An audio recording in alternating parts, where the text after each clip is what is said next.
am writing this under an appreciable mental strain, since by tonight I shall be no more.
Penniless, and at the end of my supply of the drug which alone makes life endurable, I can bear the torture no longer, and shall cast myself from this garret window into the squalid street below. Do not think from my slavery to morphine that I am a weakling or a degenerate. When you have read these hastily scrawled pages, you may guess, though never fully realize, why it is that I must have forgetfulness or death.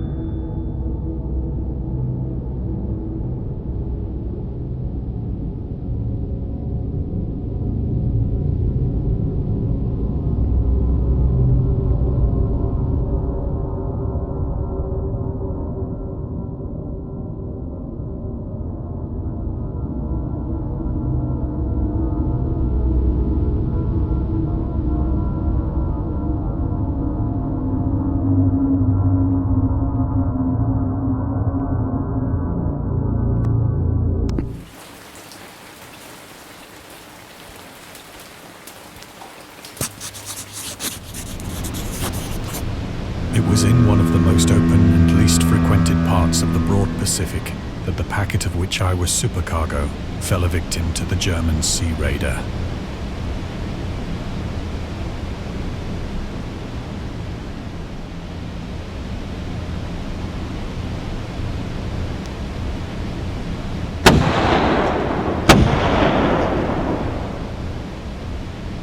The Great War was then at its very beginning, and the ocean forces of the Hun had not completely sunk to their later degradation. So that our vessel was made a legitimate prize, whilst we of her crew were treated with all the fairness and consideration due us as naval prisoners.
So liberal, indeed, was the discipline of our captors that 5 days after we were taken, I managed to escape alone in a small boat with water and provisions for a good length of time.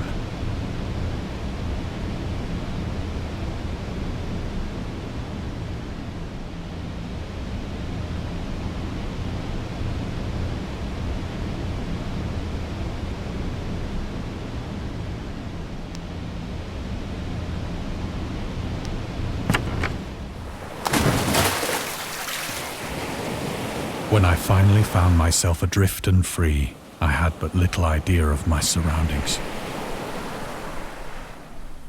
Never a competent navigator, I could only guess vaguely by the sun and stars that I was somewhat south of the equator. Of the longitude, I knew nothing, and no island or coastline was in sight.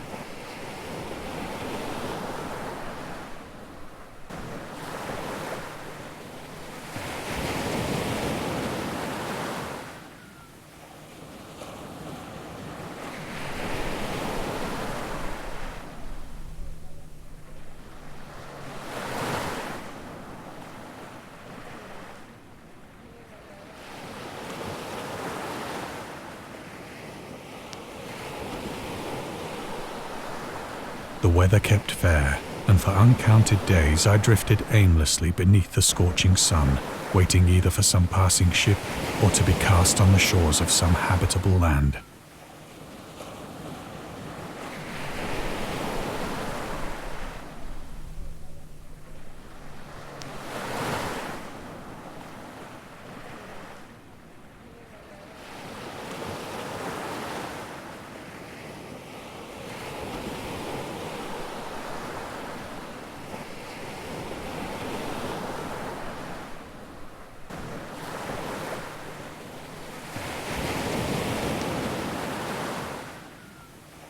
But neither ship nor land appeared, and I began to despair in my solitude upon the heaving vastness of unbroken blue.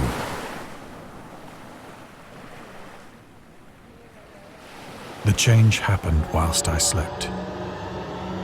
Its details I shall never know, for my slumber, though troubled and dream-infested, was continuous.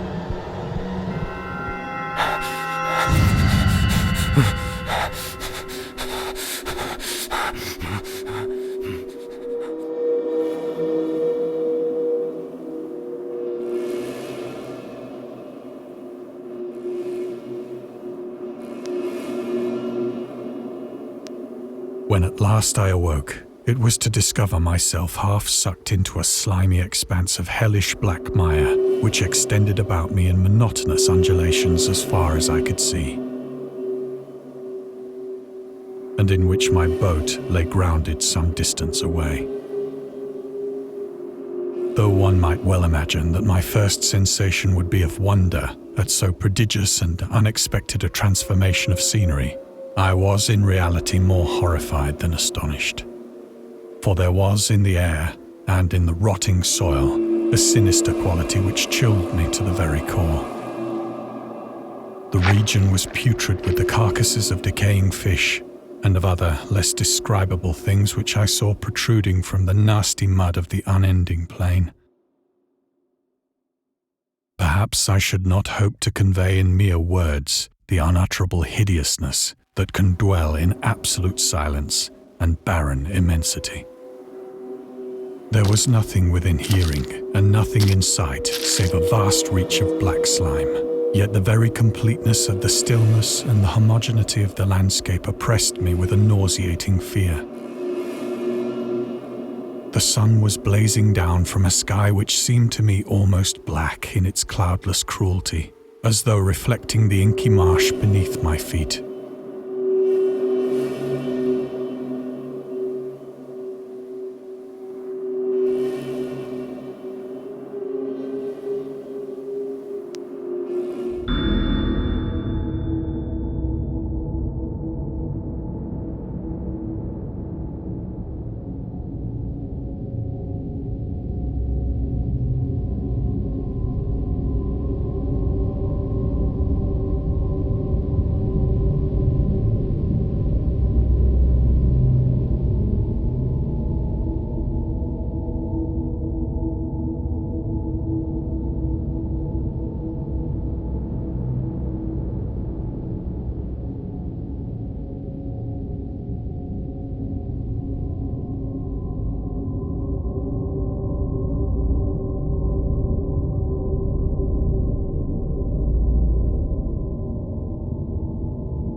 As I crawled into the stranded boat, I realized that only one theory could explain my position.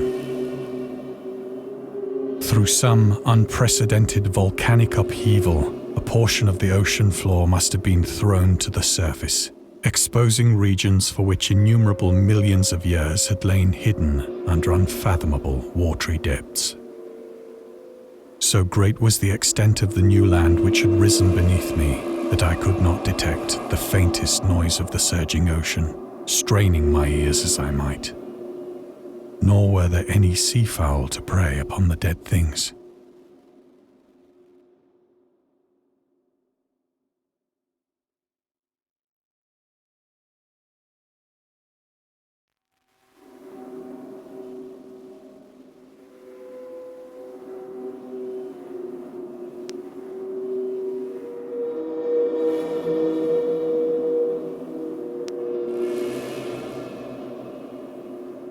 For several hours I sat thinking or brooding in the boat, which lay upon its side and afforded a slight shade as the sun moved across the heavens. As the day progressed, the ground lost some of its stickiness and seemed likely to dry sufficiently for traveling purposes in a short time. That night I slept but little, and the next day I made for myself a pack containing food and water, preparatory to an overland journey in search of the vanished sea and possible rescue.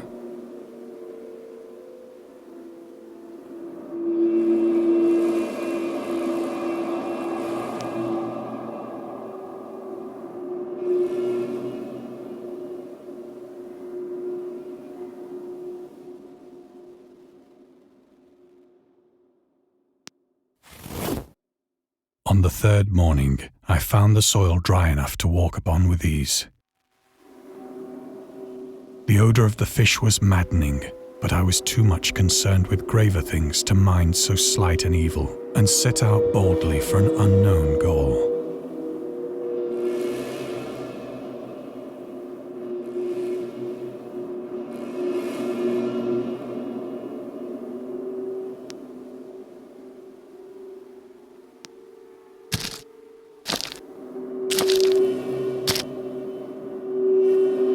All day I forged steadily westward, guided by a faraway hummock which rose higher than any other elevation on the rolling desert.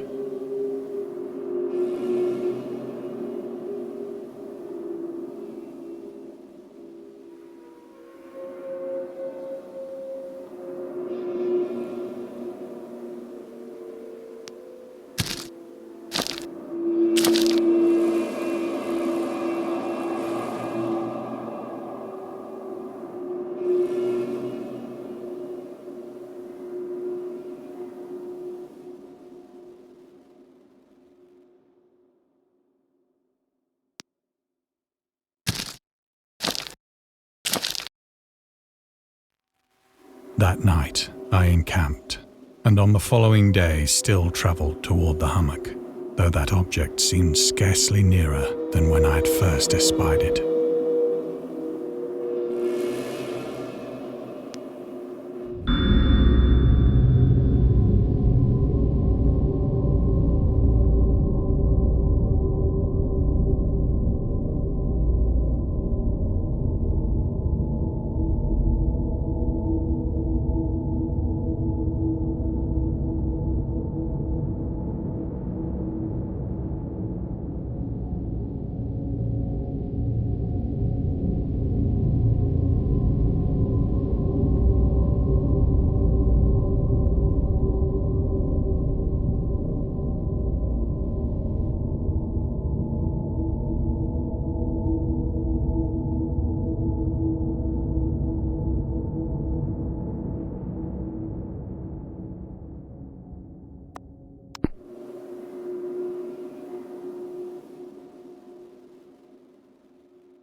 By the fourth evening, I attained the base of the mound, which turned out to be much higher than it had appeared from a distance.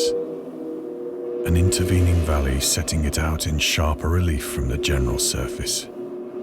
Too weary to ascend, I slept in the shadow of the hill. I know not why my dreams were so wild that night, but ere the waning and fantastically gibbous moon had risen far above the eastern plain,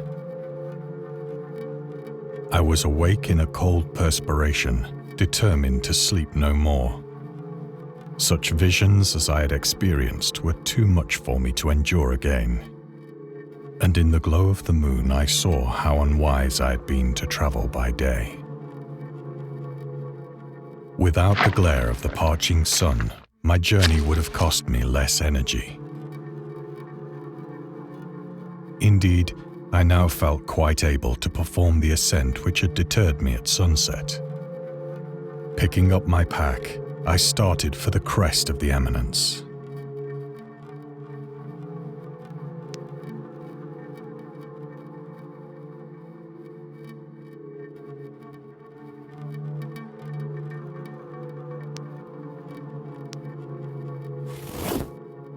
I have said that the unbroken monotony of the rolling plain was a source of vague horror to me. But I think my horror was greater when I gained the summit of the mound and looked down the other side into an immeasurable pit or canyon, whose black recesses the moon had not yet soared high enough to illumine. I felt myself on the edge of the world, peering over the rim into a fathomless chaos of eternal night.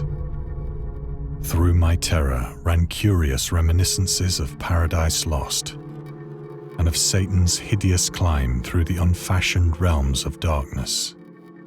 As the moon climbed higher in the sky, I began to see that the slopes of the valley were not quite so perpendicular as I had imagined.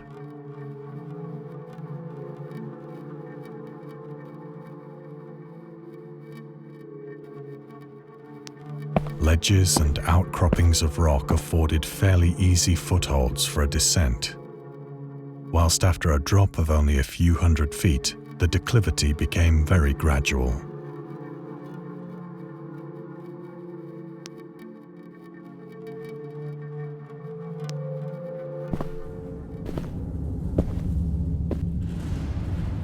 Urged on by an impulse which I cannot definitely analyze, I scrambled with difficulty down the rocks and stood on the gentler slope beneath, gazing into the Stygian deeps where no light had yet penetrated. All at once, my attention was captured by a vast and singular object on the opposite slope, which rose steeply about 100 yards ahead of me. An object that gleamed whitely in the newly bestowed rays of the ascending moon.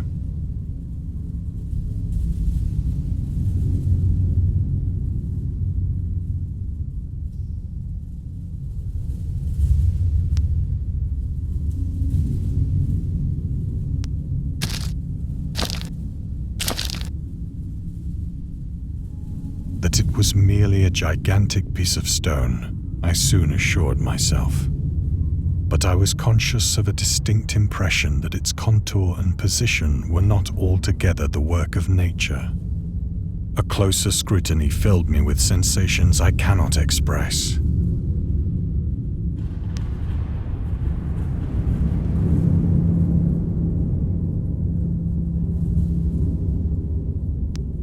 For despite its enormous magnitude and its position in an abyss which had yawned at the bottom of the sea since the world was young, I perceived beyond a doubt that the strange object was a well-shaped monolith, whose massive bulk had known the workmanship and perhaps the worship of living and thinking creatures. Dazed and frightened, yet not without a certain thrill of the scientist's or archaeologist's delight, I examined my surroundings more closely.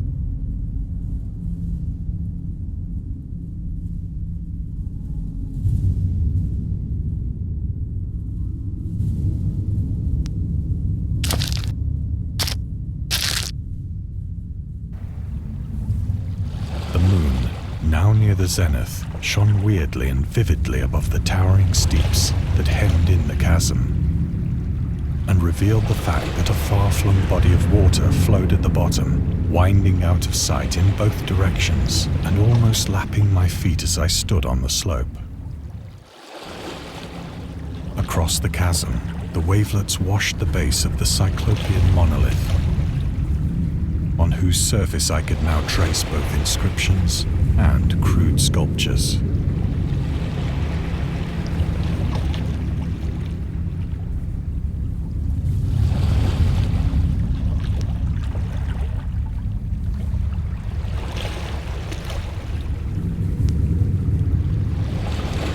The writing was in a system of hieroglyphics unknown to me and unlike anything I'd ever seen in books,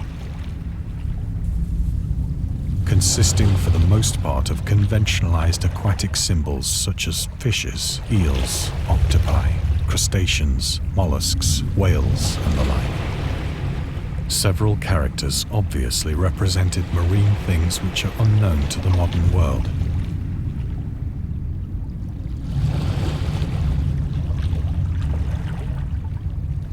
But whose decomposing forms I had observed on the ocean-risen plain. It was the pictorial carving, however, that did most to hold me spellbound.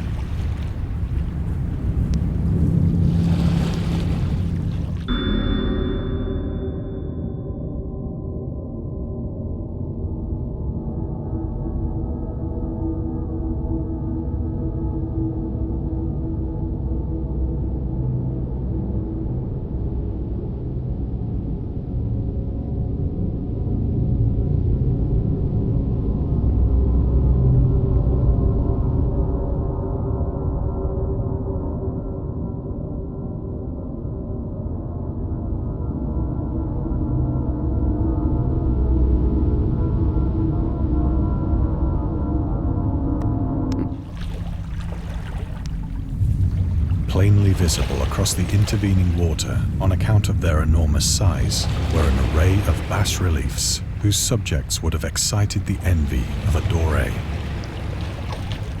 I think that these things were supposed to depict men, at least a certain sort of men, though the creatures were shown disporting like fishes in the waters of some marine grotto.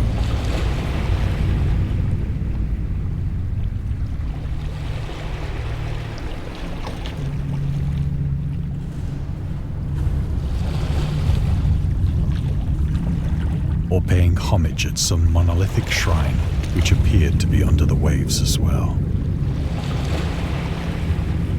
Of their faces and forms I dare not speak in detail, for the mere remembrance makes me grow faint. Grotesque beyond the imagination of a Poe or a Bulwer. They were damnably human in general outline, despite webbed hands and feet, shockingly wide and flabby lips, glassy, bulging eyes, and other features less pleasant to recall. Curiously enough, they seem to have been chiseled badly out of proportion with their scenic background. For one of the creatures was shown in the act of killing a whale, represented as but little larger than himself. I remarked, as I say, their grotesqueness and strange size, but in a moment decided that they were merely the imaginary gods of some primitive fishing or seafaring tribe. Some tribe whose last descendant had perished eras before the first ancestor of the Piltdown or Neanderthal man was born.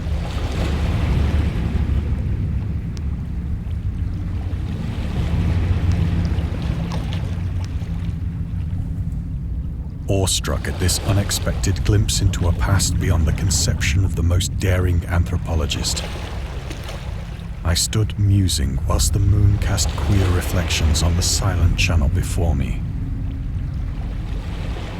Then, suddenly, I saw it.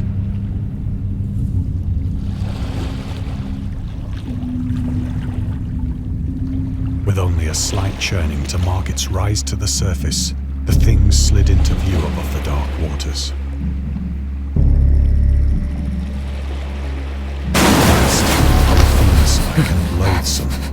darted like a stupendous monster of nightmares to the monolith,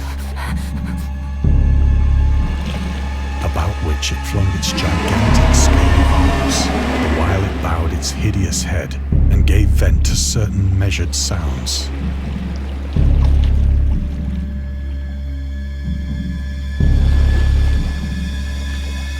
I think I went mad then. Of my frantic ascent of the sloping cliff and of my delirious journey back to the stranded boat, I remember little.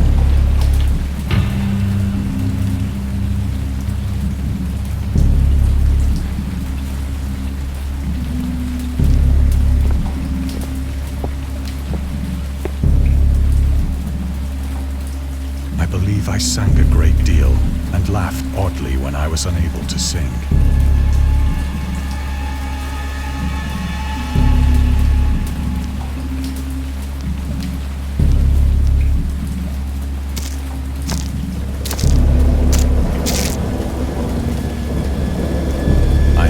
Distinct recollections of a great storm sometime after I reached the boat. At any rate, I know that I heard pearls of thunder and other tones which nature utters only in her wildest moods.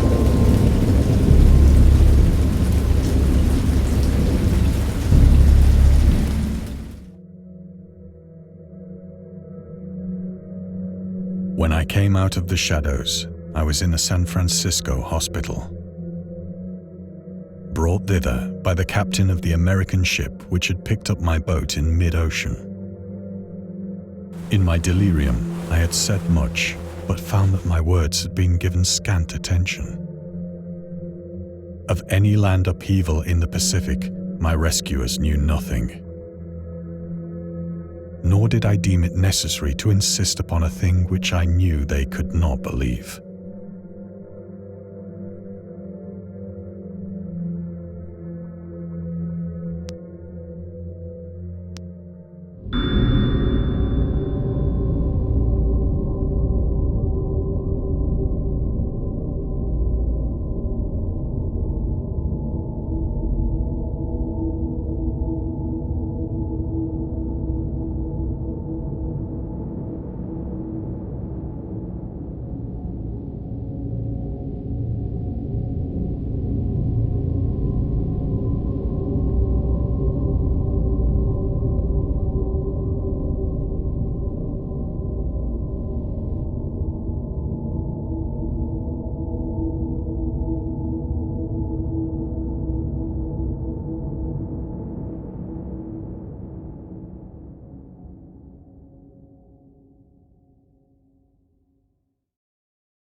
Once I sought out a celebrated ethnologist and amused him with peculiar questions regarding the ancient Philistine legend of Dagon, the fish god.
perceiving that he was hopelessly conventional, I did not press my inquiries.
It is at night, especially when the moon is gibbous and waning, that I see the thing.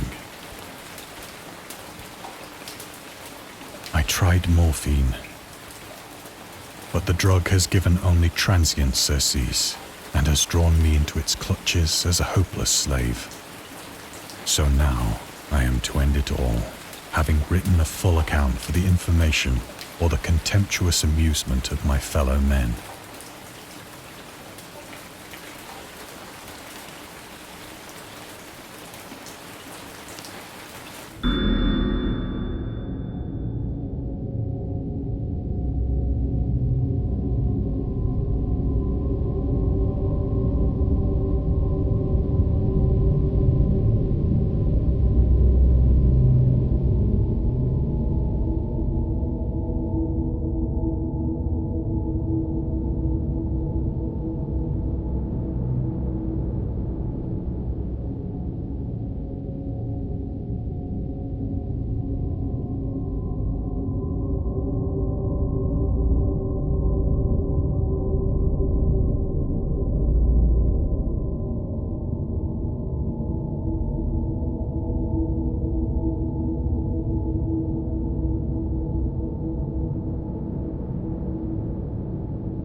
Often, I ask myself if it could not all have been a pure phantasm. A mere freak of fever as I lay sun-stricken and raving in the open boat after my escape from the German man-of-war. This I ask myself, but ever does there come before me a hideously vivid vision in reply. I cannot think of the deep sea without shuddering at the nameless things that may at this very moment be crawling and floundering on its slimy bed, worshipping their ancient stone idols and carving their own detestable likenesses on submarine obelisks of water-soaked granite. I dream of a day when they may rise above the billows to drag down into their reeking talons the remnants of puny, war-exhausted mankind. Of a day when the land shall sink and the dark ocean shall ascend amidst universal pandemonium.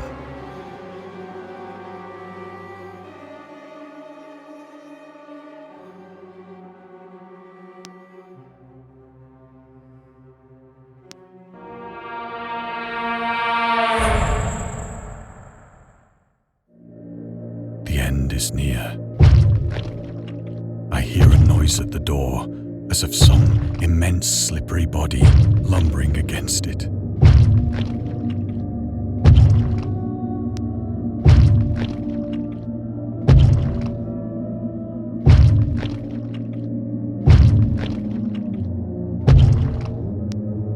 It shall not find me.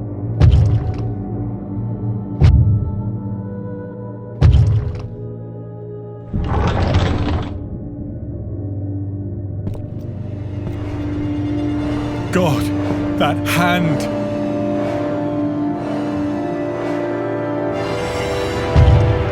The window! The window!